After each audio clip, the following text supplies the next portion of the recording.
And the point he's making here is, وَإِذَا خَذْنَا مِيثَاقَكُمْ, when we took the covenant from you, and we raised the mountain of Tur above you, خُذُوا مَا آتَيْنَاكُمْ بِقُوَّةٍ, hold on to what we have given you with great might. These are the words of Allah when the mountain was hovered above them, right? Or it was collapsing, about to collapse on top of them. Why? Not to force them into accepting it. They've already accepted it.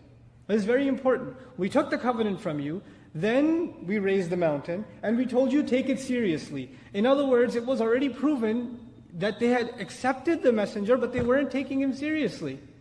So Allah Azza wa Jalla, as an act of mercy from Him, they call it nowadays the scared straight program. Right?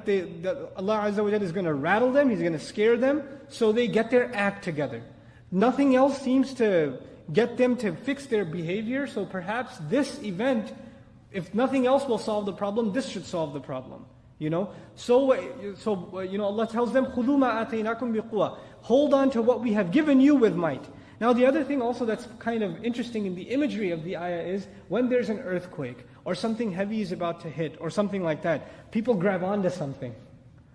Right? You want to grab onto something? Grab onto what we have given you, the book, that'll protect you. خُذُوا مَا آتَيْنَاكُمْ بِقُوَّةٍ.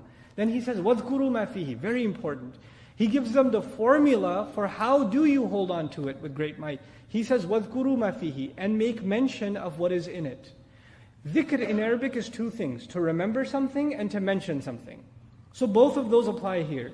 Allah is telling the Israelites in regards to the book Allah gave them, the Tawrat, He's telling them, remember what's in it and mention what is in it. In other words, knowing what is in it is not enough. You have to remind yourself, repeat it, and you have to mention it to yourself and others. You have to actually out loud recite it to yourself and others. And this is exactly the tradition Allah gave us in the Qur'an.